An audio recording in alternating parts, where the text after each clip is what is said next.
Nós chegamos no final de Gênesis e nós encontramos algo maravilhoso aqui em Gênesis.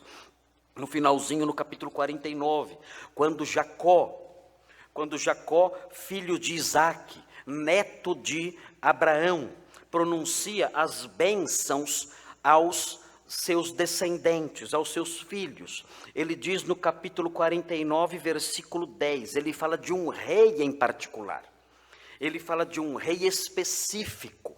Um rei específico que procederia de um filho específico de Jacó. Vejam o que diz o versículo 10 do capítulo 49. É uma profecia interessante, é uma profecia muito rica, muito linda, descrita aqui de forma poética. Diz assim 49:10: o cetro não se arredará de Judá. Ou seja, em Judá haveria um reino. Descendentes de Judá seriam reis. Eles segurariam o cetro, símbolo do poder real. E o texto prossegue: nem o bastão de entre os seus pés, até que venha Siló. E aqui então nós nos deparamos com uma palavra enigmática. Nós não sabemos o que significa isso ao certo. A rigor, o sentido de Siló é aquele a quem pertence. Esse é o sentido de Siló, aquele a quem pertence. Mas a palavra não esclarece com precisão o sentido disso. Nós poderíamos ler até que venha aquele a quem pertence. Mas não há maiores esclarecimentos acerca desse personagem a partir da palavra Siló.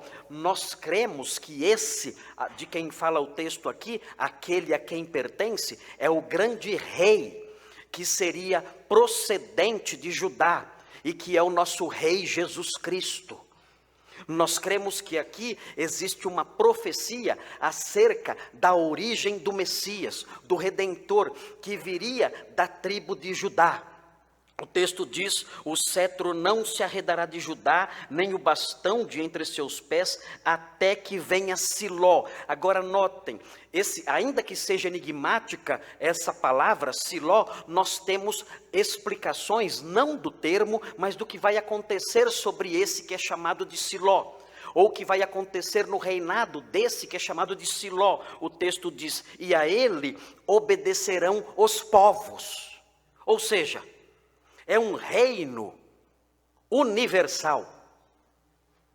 Não confundam com outras coisas que tem por aí, hein?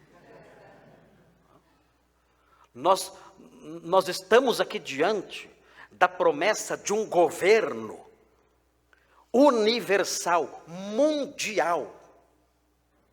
Nós estamos aqui diante da promessa do surgimento de alguém, de um homem, de um descendente de Jacó, de um descendente de Abraão, que seria rei, mas não seria um rei qualquer.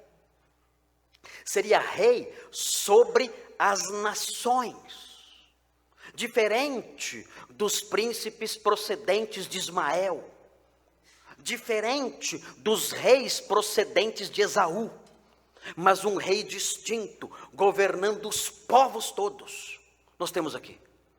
E é curioso, nós prosseguimos lendo a Escritura e aprendemos que haveria um rei davídico, nós aprendemos isso nos Salmos, que haveria um rei davídico que reinaria com cetro de ferro, regendo as nações. E isso tudo, o fundamento disso tudo está ali, em Gênesis 17, dizendo: Abraão, a sua descendência dará origem a reis.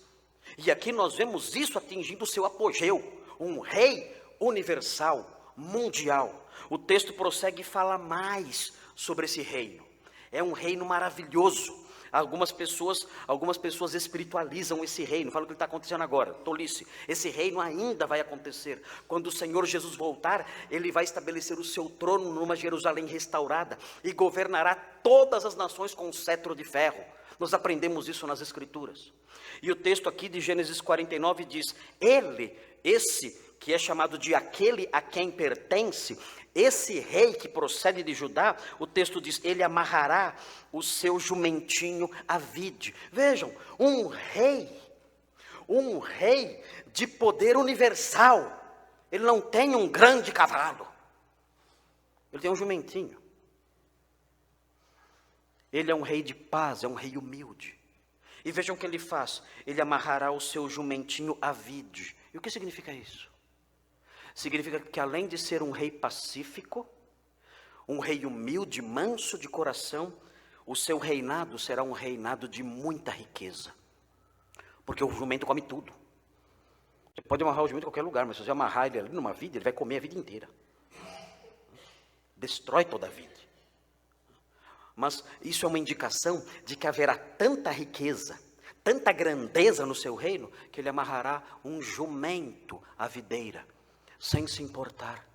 Pode comer o jumentinho, pode comer a vida inteira, pode comer tudo, pode comer toda a videira, sem problemas. Há abundância no meu reino, vejam os sinais disso. Vejam, e o filho da sua jumenta, a videira mais excelente. Vejam a riqueza, lavará as suas vestes no vinho, abundância, riqueza. E a sua capa em sangue de uvas, muita abundância, muita riqueza. Os seus olhos serão cintilantes de vinho e os seus dentes brancos de leite. É um reino pacífico e um reino repleto de abundância e de paz. Então, nesse versículo nós temos isso, dizendo, olha, Deus prometeu que reis procederiam de Abraão, mas um em particular vai se destacar. Um sairá de Judá e governará sobre todas as nações, e será um grande rei, governando num período de ouro na história. E ele governará todos os povos. E o seu reinado não terá fim.